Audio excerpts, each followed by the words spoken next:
I'm the cable guy. Meet Logan Zander, an adult film director working in Miami. He has been giving us the inside info that we're all curious about. So this is what my day on set looks like when I'm directing an adult movie. So first I'll get gas, then I'll start driving to Miami. Then when we show up, we go over makeup and wardrobe. Then we start setting up all the lights and equipment. Then we'll go over the script with the performers. Then we start shooting. Then we start taking down everything afterwards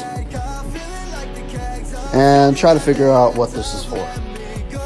I do write the scripts for the scenes that I am directing. This is an example of one of the ones that I have written for a past scene. To put it simply, we embrace the cringe and laugh about it because it's hilarious and it makes set really fun. Now, obviously not all companies or websites make scripts or videos like this, but I know what you are referring to. And ultimately, at the end of the day, they sell and they're super clickable. Those big faces, those super wacky scenarios and that very slapstick style humor, they click really well when they run banners for it. They click really well for thumbnails, so that's why, because there's obviously a market for it. I guess it's the same idea when a YouTuber kind of does a very over-the-top title and the big, like, ridiculous thumbnail just because it's very clickable. It's the same type of thing when we make someone get stuck in a laundry machine and they need their stepbro to come help them.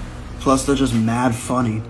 This is a script that I wrote. That's me, Logan Zander, alright, for Bangos, and they are written in regular script format. Now, I'm gonna show you a document for my upcoming shoot, alright, that hasn't been printed yet. Same type of thing. And how long are these things? So usually I keep them around 5, maybe 6 pages, but I usually stick to 5. Everything is written in regular script format. You got the lines, you got some action going. Obviously the bigger paragraphs are when some XXX action is going on. We do some basic shot listing, just kind of little bullet points on exactly like what shots we need to get for the advertisements. Again, this is a different script now, 5 pages once again. And those 5 pages typically give us about a 30-minute to 40-minute movie.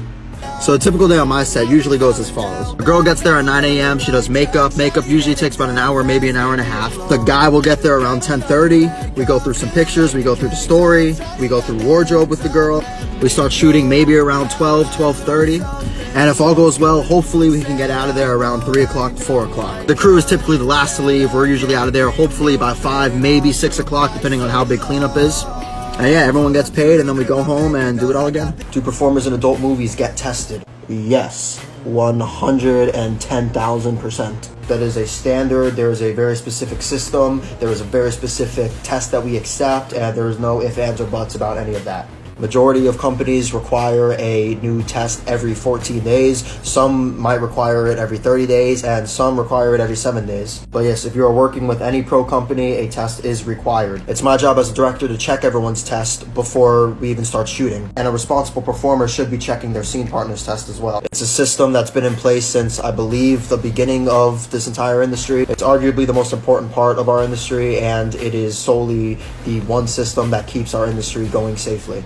And to all you civilians who aren't in the industry, you should still be getting tested, because people are nasty sometimes. A very important thing to note is that it isn't as it seems, meaning there are a lot of cuts in between on set. When I'm directing a scene, it's very rare that we are just filming straight through. There's a lot of cuts in between, giving guys a break and giving guys a chance to rest and kind of recuperate and settle down, that way to prevent that from happening too early. And sometimes it does happen too early, or sometimes it's very difficult for it to happen at all. It really just depends on the guy you're working with and the experience that they have, and also just kind of how naturally their body reacts to certain things. It's all the magic of movie making. There's not necessarily a magic pill that makes guys last for hours. It really is just a lot of cutting, starting and stopping, and different methods. I personally love what I do, and I have a lot of fun doing it, and I love being creative. I think a lot of people tend to disregard the art form of it and the potentials of creativity in it just because of the type of media that it is. But I think it's my job to continuously find ways to be creative with it. And I have a lot of goals that I've set for myself in the industry that I haven't reached yet.